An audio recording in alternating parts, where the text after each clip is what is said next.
وبالوالدين إحسانا صدق الله مولانا العظيم وبلغنا رسوله النبي الأمين المتين المبين الكريم ونحن على ذلك لمن الشاهدين والشاكرين والحمد لله رب العالمين. آئیے کچھ سننے اور سنانے سے قبل بہتر اور مناسب ہی نہیں ضروری سمجھتا ہوں کہ ایک بار آقا نامدار ہم غریبوں کے غمگسار سیدی ابرار و اخیار بے کسوں کے کس بے بسوں کے بس یتیموں کے والی غریبوں کے مسیحا جناب احمد مصطفیٰ محمد مصطفیٰ صلی اللہ علیہ وسلم کی بارگاہ بے کس پناہ میں درود پاک کا نذرانہ پیش کر لے. پڑھے آواز بلند اللہم صلی علی سیدنا و شفیعنا و نبینا و مولانا محمد و بارک وسلم صلی علیہ صلاۃ و سلام علیک یا سیدی یا رسول اللہ صلی اللہ تعالی علیہ وسلم. مبارکباد کے لائق ہیں آپ لوگ کہ آپ سب نے آج اس شب میں شب بیداری کی ہے کہ جو رسول اللہ صلی اللہ تعالی علیہ وسلم نے شب قدر کے متعلق 5 راتوں کے بارے میں بتایا ہے، اس میں سے ایک شب آج کی شب ہے. ایک شب آج کی شب ہے، اسی شب میں آپ بیداری کر رہے ہیں. اللہ رب العزت آپ کے اس بیدار ہونے کو اپنی بارگاہ میں قبول فرمائے. اور مبارکباد کے لائق ہیں آپ لوگ اور وہ حفاظ اکرام و قرہ اعظام جنہوں نے آپ کو قرآن سنایا اور آپ نے قرآن سنا. اللہ رب العزت ان کا سنانا اور آپ کا سننا اپنی بارگاہ میں قبول فرمائے. اس موضوع پر میری گفتگو جب پہلے عشرے کا اختتام ہوا تھا، دوسرے عشرے کی پہلی شب میں ہوئی تھی، تو میں نے آج فرمائش کے مطابق اپنی گفتگو کا جو موضوع منتخب کیا ہے وہ وبالوالدین احسانا، والدین کے ساتھ حسن سلوک کرو. جب میں یہاں داخل ہوا تو مجھ سے کسی نے کہا کہ حضرت والدین کے متعلق کچھ بیان ہو جائے. اب وقت بھی کم ملا ہے تو میں سوچتا ہوں کیوں نہ والدین کی عظمت بیان کروں. ایک مرتبہ اور چیز لگا کر درود پاک پڑھ لیا. اللہم صلی علی سیدنا و شفیعنا و نبینا و مولانا محمد و بارک وسلم صلی علیہ صلاۃ و سلام علیک یا سیدی یا رسول اللہ صلی اللہ تعالی علیہ وسلم. اللہ رب العزت قرآن مجید فرقان حمید لارائی مصباح نور و ہدایت مسئلہ راہ اور مینارہ نور کے اندر ارشاد فرماتا ہے وبالوالدین احسانا، والدین کے ساتھ اچھا سلوک کرو، حسن سلوک کرو. اللہ کے رسول صلی اللہ تعالی علیہ وسلم ارشاد فرماتے ہیں میں محمد رسول ہوں. اگر میری ماں زندہ ہوتی اور میں نماز نوافل میں مشغول ہوتا، توجہ فرمائیں کچھ ہی وقت، بس 10 یا 15 منٹ اگر آپ سنیں گے انشاءاللہ. سرکار دو عالم صلی اللہ علیہ وسلم ارشاد فرماتے ہیں میں محمد اگر نماز نفل میں مشغول ہوتا اور میری ماں آواز لگاتی بیٹے محمد، تو میں نماز کو چھوڑ کر ماں کی بات سنتا. اگر میں نماز میں ہوتا، نماز نفل میں ہوتا اور میری ماں مجھ کو آواز لگاتی بیٹے محمد، تو میں نماز کو چھوڑ کر ماں کی بات سنتا. ابھی رمضان المبارک کا مہینہ چل رہا ہے اور اس کا 3را عشرہ ہے. ہر کسی میں خوشی کی لہر دوڑی ہوئی ہے. انسانی فطرت کے مطابق اللہ رب العزت نے عید کا دن بنایا تاکہ یہ مومن بھی خوشیاں منا سکیں، یہ مومن بھی ایک دوسرے کو مبارکباد پیش کریں. تو پھر ان خوشیوں کی تیاری میں ہم لوگ کرتے کیا ہیں؟ کوئی کپڑا خرید کر لاتا ہے، کوئی چپل خرید کر لاتا ہے، کوئی جوتا خرید کر لاتا ہے، کوئی عمامہ شریف خرید کر لاتا ہے، کوئی جبہ شریف خرید کر لاتا ہے، کوئی عطر خرید کر لاتا ہے. طرح طرح کی چیزیں خریدی جاتی ہیں. ہماری خواتین بھی کپڑا خریدتی ہے، خوب شاپنگ کی جاتی ہے، خوب مارکیٹوں کے چکر لگائے جاتے ہیں. لگائے جاتے ہیں کہ نہیں؟ 5,000 روپے کا جوڑا تیار ہوتا ہے، 10,000 کا پینٹ کوٹ بنایا جاتا ہے، کئی ہزار کے پرفیوم اور عطر لائے جاتے ہیں، کئی ہزار روپے جوتا چپل میں خرچ کر دیے جاتے ہیں. ماحول بنا لیں آپ لوگ تھوڑا سا بنا لیں. نوجوانوں سے میں گزارش کروں گا تھوڑا سا ماحول بنا لیں. کئی ہزار 10-20 ہزار روپے مارکیٹوں میں ہم خرچ کرتے ہیں. لیکن مجھے بتاؤ تو ذرا کتنے لوگ ایسے ہیں، کیونکہ ہم سب زیادہ تر ایسے لوگ ہیں جو گاؤں دیہات سے آ کر دلی میں بس گئے ہیں. زیادہ تر لوگ ایسے ہیں، کوئی بہار سے آیا ہے، کوئی یو پی سے آیا ہے، کوئی راجستھان سے آیا ہے، کوئی ایم پی سے آیا ہے، کوئی اتراکھنڈ سے آیا ہے، آئے ہیں، کوئی بنگال سے آیا ہے، کوئی آسام سے آیا ہے، اور آنے کے بعد میں روزگار کی تلاش کرتے کرتے دلی میں آ کر کے یہاں اپنی زندگی گزر بسر کر رہے ہیں۔ لیکن کسی کے پورے ماں باپ گاؤں میں ہیں، کسی کی پوری ماں گاؤں میں ہے، کسی کا پورا باپ گاؤں میں ہے۔ یہ ماحول آپ خراب کر رہے ہیں۔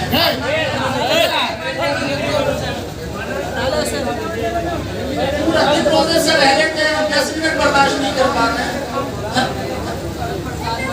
سبحان اللہ، بہت بنا انشاءاللہ آپ کو سمجھ میں آئے گا میں کیا کہنا چاہتا ہوں۔ کسی کی بوڑھی ماں گاؤں میں ہے جس کی عمر 70 سال ہے، 75 سال ہے، 80 سال ہے، کسی کا بوڑھا باپ گاؤں میں ہے، چھت کچی ہے، کچی دیواریں ہیں، چھپڑے میں زندگی گزار رہے ہیں، اچھے لباس نہیں، اچھے بستر نہیں، اچھی چارپائی نہیں، اچھا گھر نہیں، اچھے کھانے پینے کے ساز و سامان نہیں۔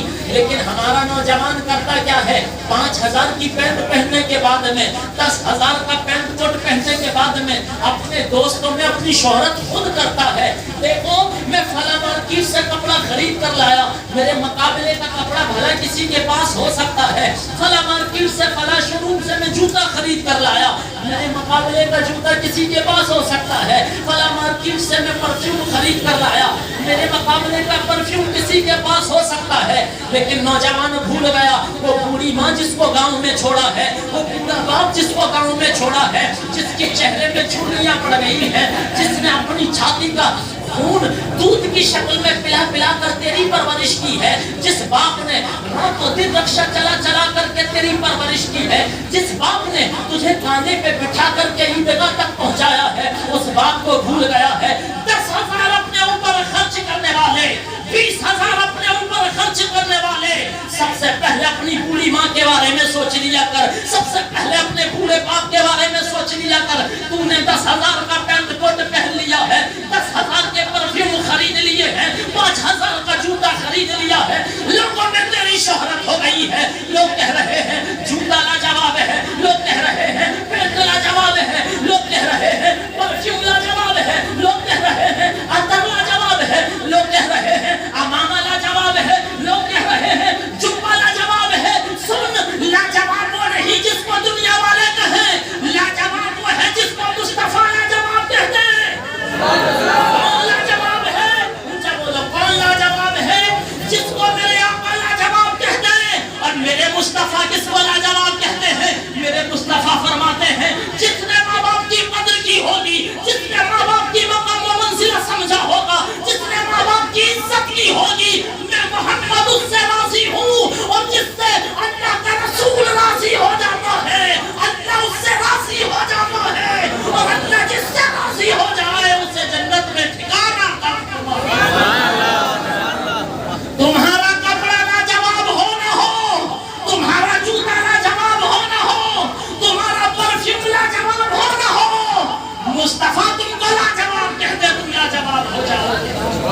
کون لاجواب کہہ دے؟ میرے آقا لاجواب کہہ دے تو تم لاجواب ہو جاؤ گے۔ آؤ سنو ماں کی عظمت کیا ہے۔ ولایت کی دنیا میں حضرت مالک بن دینار رضی اللہ تعالیٰ عنہ کا بڑا مقام ہے، بڑی شہرت ہے۔ توجہ سے سمجھ فرمائے، کہہ دے سبحان اللہ۔ نوجوان خصوصاً توجہ فرمائیں، جو والدین کی عزت نہیں کر رہے ہیں، جو والدین کو دھتکار رہے ہیں، جو والدین کا بٹوارا کر رہے ہیں، جو والدین کی قیمت لگا رہے ہیں۔ مہینے میں 1000 روپے میں ماں گزارا کرے گی، مہینے میں 500 روپے میں بوڑھا باپ گزارا کرے گا، اور تو کئی ہزار موبائل کے انٹرنیٹ میں خرچ کر رہا ہے، کئی ہزار تو نہ جانے فالتو چیزوں میں خرچ کر رہا ہے، اپنے دوستوں کے ساتھ پارٹی میں کئی ہزار خرچ کر دے گا، ماں باپ کا نمبر آئے گا تو 1000 روپے بڑی دشواری سے نکالتا ہے۔ آؤ سنو، حضرت مالک بن دینار رضی اللہ تعالیٰ عنہ کی ولایت کی دنیا میں بڑی شہرت ہے۔ حضور غوث اعظم کے زمانے سے پہلے کے بھی یہ ولی ہیں، ان کی بات سنو۔ انہوں نے اپنی زندگی میں 60 حج کیے۔ کتنے کیے؟ 60 حج کیے۔ ہر سال حج کرنے جاتے تھے، ہر سال حج کرنے جاتے تھے۔ ایک سال جب حج کرنے پہنچے، دیکھا بڑا رش ہے، بڑی بھیڑ ہے، بڑے لوگوں کی تعداد ہے، بڑی تعداد میں لوگ آئے ہیں، بڑے پریشان عنہ ہوئے. کیا بات ہے, ہر سال تو اتنی بھیڑ نہیں ہوتی تھی, ہر سال تو اتنا رش نہیں ہوتا تھا, ہر سال تو اتنی تعداد میں حجاج کرام یہاں نہیں آتے تھے. اس سال اتنی کیوں بھیڑ ہے؟ رب کی بارگاہ میں عرض کرنے لگے, مولا کیا بات ہے, اس سال بہت حجاج کرام آئے ہیں, اس سال بہت زیادہ بندے تیرے حاضر ہو گئے ہیں, اس سال لبیک کی صدائیں دینے والے زیادہ تعداد میں ہیں. آپ نے رب سے باتیں کی. رات کو جب خواب بستر پر سو گئے, اپنے بستر پر آرام کرنے لگے, تو خواب دیکھا. کیا دیکھا؟ خواب دیکھا, سپنا دیکھا. خواب میں کوئی کہہ رہا ہے, اے مالک بن دینار, تم پوچھ رہے تھے نا اتنی تعداد میں لوگ آئے ہیں, اتنا رش ہے, اتنی بھیڑ ہے, اتنے پہلے کبھی نہ آئے, میں نے بہت سارے حج کر لیے, اتنی بھیڑ میں نے حرم میں کبھی نہ دیکھی. اس سال کیوں بھیڑ ہے, اس سال زیادہ بندے کیوں آئے ہیں؟ اس لیے آئے ہیں کہ اللہ نے نگاہ خاص فرما دی ہے اور سب کے حج کو قبول فرما لیا ہے. اس سال اسی لیے اللہ کے خاص کرم سے تعداد زیادہ ہے. حضرت مالک بن دینار رضی اللہ تعالیٰ عنہ عرض کرتے ہیں, اے بتانے والے بتا تو صحیح, کیا سب کا حج قبول ہو گیا؟ فرمایا ہاں سب کا حج قبول ہو گیا. کیا سب کا حج قبول ہو گیا؟ فرمایا ہاں سب کا حج قبول ہو گیا, سوائے ایک کے. کس کے؟ سوائے ایک کے.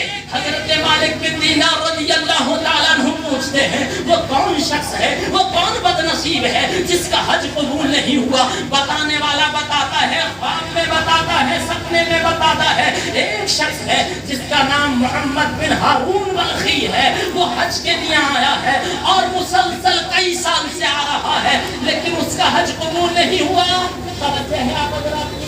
والدین کی عظمت سنیں, اس کا حج قبول نہیں ہوا. جب آپ خواب سے بیدار ہوئے, آپ نے تلاش کرنا شروع کر دیا کہ وہ کون شخص ہے جس کا نام محمد بن ہارون بلخی ہے, جس کا حج قبول نہیں ہوا. لاکھوں لوگوں کا حج قبول ہو گیا, اس کا حج کیوں نہیں قبول ہوا؟ اس سے جا کر کے معلوم کیا جائے کون سا عمل ایسا ہے جس کی وجہ سے اس کا حج قبول نہیں ہوا, کون سی چیز ہے جس کی وجہ سے اس کا حج قبول نہیں ہوا. انہوں نے تلاش کرنا شروع کر دیا. میں بتاؤں, حج کے موقع پر جب حجاج اکرام مکہ المکرمہ میں ہوتے ہیں, ان کی رہائش کے حساب سے لوگوں کو رکھا جاتا ہے. پاکستان کے لوگوں کو الگ رکھا جاتا ہے, ہندوستان کے لوگوں کو الگ رکھا جاتا ہے. رہتے ایک ہی جگہ ہیں مگر گروپ بائی گروپ رہتے ہیں, جھنڈے لگے ہوتے ہیں, نشان لگے ہوتے ہیں. یہاں ان بلڈنگوں میں حجاج اکرام جو ہیں وہ ہندوستان کے ہیں, ان بلڈنگوں میں پاکستان کے ہیں, ان بلڈنگوں میں انڈونیشیا کے ہیں, ان بلڈنگوں میں مصر سے آنے والے لوگ ہیں, ان بلڈنگوں کے اندر بنگلہ دیش سے آنے والے لوگ ہیں. ہمارے یہاں ایک حاجی موجود ہیں, اور بھی ہو سکتے ہیں جن کو میں جانتا ہوں, حاجی مہدی حسن صاحب, یہ حج کر کے آئے ہیں پچھلے سال, یہ بتا سکتے ہیں. نشان لگے ہوتے ہیں, فلاں ملک کے حاجی فلاں بلڈنگ میں ہے, فلاں ملک کے حاجی فلاں بلڈنگ میں ہے. اسی حساب سے خدمت بھی ملا کرتے ہیں, خدمت گزار بھی ملا کرتے ہیں, جو انہی کی زبان میں بات کر سکیں, انہی کے ملک کے وہ خدمت گزار ہوا کرتے ہیں. حضرت مالک بن دینار رضی اللہ تعالیٰ عنہ نے تلاش کرنا شروع کر دیا, تو آپ نے سوچا اس کا نام محمد بن ہارون بلخی ہے, تو بلخ کے لوگوں کا جہاں جھنڈا لگا ہوگا, جہاں نشان لگا ہوگا, وہاں جا کر معلوم کرتا ہوں. تلاش کرنا شروع کیا, بلخ کے جھنڈے کو دیکھا, لوگوں سے معلوم کیا, بتاؤ محمد بن ہارون بلخی کون ہے؟ لوگوں نے بتایا ہماری اس بلڈنگ میں موجود نہیں, اس مجمع میں موجود نہیں, پہاڑ کی اس جانب تنہائی میں اس نے ایک جھونپڑی ڈالی ہے, وہاں رو رہا ہے, راتوں دن رو رہا ہے, پورا دن روزے سے رہتا ہے, پوری رات قیام کرتا ہے. بڑا نیک انسان ہے, بڑا متقی انسان ہے, بڑا پرہیزگار انسان ہے. اس پہاڑ کے پیچھے اس کی جھونپڑی ہے. حضرت مالک بن دینار رضی اللہ تعالیٰ عنہ پہاڑ کے پیچھے پہنچے, دیکھا وہ نماز میں مشغول ہے. جیسے ہی وہ نماز سے فارغ ہوا, اس نے سلام کیا اور کہنے لگا السلام علیکم یا مالک بن دینار. آپ نے جب اس کی فراست کو دیکھا, آپ نے جب اس کے اس کمال کو دیکھا کہ میں نے نام بھی نہیں بتایا, یہ میرا خود نام بتا رہا ہے, شاید یہ کوئی صاحب کمال شخصیت ہے. کہنے لگے کیا تمہارا ہی نام محمد بن ہارون بلخی ہے؟ وہ کہنے لگا ہاں میرا ہی نام محمد بن ہارون بلخی ہے, اور میں جانتا ہوں تم مجھے یہ خبر دینے آئے ہو کہ میرا حج قبول نہیں ہوا. کیا بتا رہا ہے؟ میرا حج قبول نہیں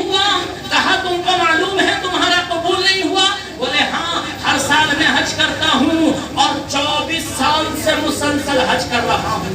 کتنے دن سے؟ 24 سال سے. اور ہر سال جب حج ہو جاتا ہے تو کوئی نہ کوئی اللہ کا نیک بندہ آتا ہے اور کہتا ہے محمد بن ہارون بلخی تیرا حج اس سال بھی قبول نہیں ہوا. میں نے جتنا مال تھا سب راہ خدا نے دے دیا، سوائے تن پر جو کپڑا ہے اس کے علاوہ کچھ موجود نہیں. میں پورا دن روزہ سے رہتا ہوں، پورے سال ان دنوں کے علاوہ جس میں شریعت نے روکا ہے. پوری رات قیام کرتا ہوں، خوب روتا ہوں، خوب گڑ گڑاتا ہوں، پر میری توبہ قبول نہیں ہوتی. حضرت مالک بن دینار رضی اللہ تعالیٰ عنہ فرماتے ہیں کون سا عمل ہے، کون سی چیز ہے کہ 24 سال سے تیرا حج قبول نہیں ہوا؟ سنو توجہ سے، توجہ ہے نا حضرات؟ والدین کی عظمت بتا رہا ہوں نا آپ کو کہ ان کی کس طرح قدر کرنی چاہیے. وہ شخص کہتا ہے میں جوانی میں تھا، عیاش تھا، شراب نوشی کیا کرتا تھا، بہت زیادہ نشہ کیا کرتا تھا، رات و دن میں نشے میں مست رہا کرتا تھا. ایک بار کا واقعہ ہے کہ اس بار رمضان المبارک کا مہینہ آیا اور میں شراب پیتا تھا، رمضان کا بھی احترام نہیں کرتا تھا. ایک دن میں شراب پی کر گھر پر آیا، نشے میں دھت تھا، مجھے خود کی خبر نہ تھی. میری ماں روزے سے تھی. کون؟ میری ماں روزے سے تھی اور افطار کا وقت قریب تھا. وہ اپنے لیے افطاری کا انتظام کر رہی تھی. میں نشے میں گھر جا کر کھڑا ہو گیا. میری والدہ کہنے لگی اے محمد تو آج بھی شراب پی کر کے آیا ہے؟ رمضان کے اتنے دن گزر گئے، تو ہر روز شراب پی لیتا ہے، روزہ رکھنے کے بجائے شراب کے نشے میں دھت رہتا ہے. کیا تجھے خیال نہیں آتا کہ ایک دن تجھے مرنا ہے، رب کی بارگاہ میں حساب دینا ہے؟ کہنے لگا مجھ کو غصہ آیا. کون بتا رہا ہے یہ؟ حج کے موقع پر محمد بن ہارون بلخی خود بتا رہا ہے اپنی جوانی کا واقعہ کہ میں نشے میں دھت رہتا تھا. میں گھر پر آیا نشے کی حالت میں افطار کا انتظام کر رہی تھی. اس نے مجھے رمضان کا خیال دلانا چاہا. مجھ کو غصہ آیا کیونکہ میں نشے میں تھا. میں نے کھینچ کر ماں کو چانٹا مارا، تھپڑ مارا.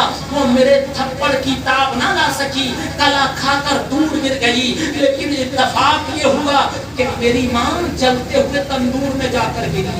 کہاں؟ توجہ ہے آپ حضرات کی؟ جلتے ہوئے تندور میں جا کر گری.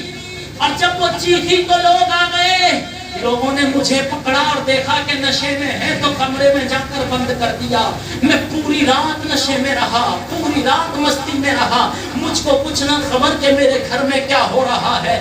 صبح کو جب میں اٹھا میں نے دروازہ کھولا تو دیکھا میری شریک حیات، میری بیوی اپنا سامان پیک کیے ہوئے بیٹھی تھی. مجھے دیکھتے ہی چل پڑی. میں نے کہا میری شریک حیات، میری بیوی تو یہ سامان لے کر کہاں جا رہی ہے؟ وہ کہتی ہے جو ماں کا نہ ہوا وہ بیوی کا کیسے ہو سکتا ہے؟ سبحان اللہ، سبحان اللہ. جو ماں کا نہیں ہوا وہ بیوی کا کیسے ہو سکتا ہے؟ میں نے کہا میں نشے میں تھا. میں نے رات کو ماں کو تھپڑ مارا تھا. افطار کے وقت میں ماں تندور میں گر گئی تھی. میری ماں کا کیا ہوا؟ میری ماں کا کیا ہوا؟ وہ بیوی بتاتی ہے تو نے تھپڑ اتنی زور سے مارا تھا کہ تیری ماں تاب نہ لا سکی. جلتے ہوئے دہتے ہوئے شعلہ والے تندور میں جا کر گر گئی اور پھر وہ جل کر مر گئی. وہ جل کر مر گئی. لوگوں نے رات ہی کو اس کو دفن کر دیا. جب لوگوں نے دفن کر دیا تو نشے میں پڑا رہا. میں نے ارادہ بنا لیا کہ صبح ہوگی تو میں بھی اس کو چھوڑ کر چلے جاؤں گی. جو ماں کا نہیں ہو سکتا ہے وہ بیوی کا کیسے ہو سکتا ہے؟ محمد بن ہارون بلخی کہتا ہے میں نے جب اتنا سنا کہ میرے تھپڑ کی تاب نہ لا کر ماں تندور میں گری اور جل کر مر گئی تو میرے جسم پر لرزہ طاری ہو گیا. جسم کانپ اٹھا کہ محمد تو نے کیا کر دیا؟ اپنی ماں کا قتل کر دیا، اپنی ماں کو آگ میں جلا دیا. اور پھر مجھے اتنا پچھتاوا ہوا، اتنا پچھتاوا ہوا، اتنی شرمندگی ہوئی. میں اس طرح نادم ہوا کہ میں نے کلہاڑی اٹھائی، لکڑی کاٹنے والا اوزار اٹھایا اور اٹھانے کے بعد میں اپنے اس ہاتھ کو پیر سے دبایا جس ہاتھ سے ماں کو تھپڑ مارا تھا اور میں نے اسے الگ کر دیا، کاٹ دیا ہاتھ کو. کیا کیا؟ توجہ ہے آپ حضرات کی؟ محمد بن ہارون بلخی کہتا ہے میں نے ہاتھ کاٹ دیا. اب توبہ کر لی کہ آج کے بعد شراب نہ پیوں گا. جتنے کھیتوں خلیان تھے، جتنے مکانوں دکان تھے، جتنی جائیداد تھی، درہم و دینار تھے، سونا چاندی تھا، سب راہ خدا میں دے دیا. توبہ کرنے لگ گیا. 24 سال سے ہر سال حج کرنے بھی آتا ہوں اور رات و دن عبادت میں رہتا ہوں، کسی کو اف بھی نہیں کہتا، لیکن رب میری توبہ قبول نہیں فرماتا. رب میری توبہ قبول نہیں فرماتا. سنو، ماں باپ کی عزت کرو. ماں باپ کی عزت نہیں کرتے ہیں تو حال یہی ہوتا ہے. ماں باپ اگر تم سے ناراض ہیں اور دنیا سے رخصت ہو گئے تو اللہ کے نبی کا فرمان ہے قیامت کے دن جس کے ماں باپ اس سے ناراض ہوں گے، میں اللہ کا رسول اس سے ناراض ہوں گا. اور جب اللہ کے رسول ہی ناراض ہو جائیں گے تو کوئی ہمیں بچا پائے گا؟ کوئی ہمارا شفیع ہوگا؟ کوئی ہمارا مددگار ہوگا؟ کوئی ہمارا رہنما ہوگا؟ کوئی ہوگا جو اللہ سے جنت کا پروانہ ہم کو دلا سکے؟ ماں چل گئی. محمد بن ہارون بلخی کہتا ہے 24 سال سے حج قبول نہیں ہوا. ماں باپ ناراض ہو تو حج بھی کام کرے. 24 سال سے حضرت مالک بن دینار رضی اللہ تعالیٰ عنہ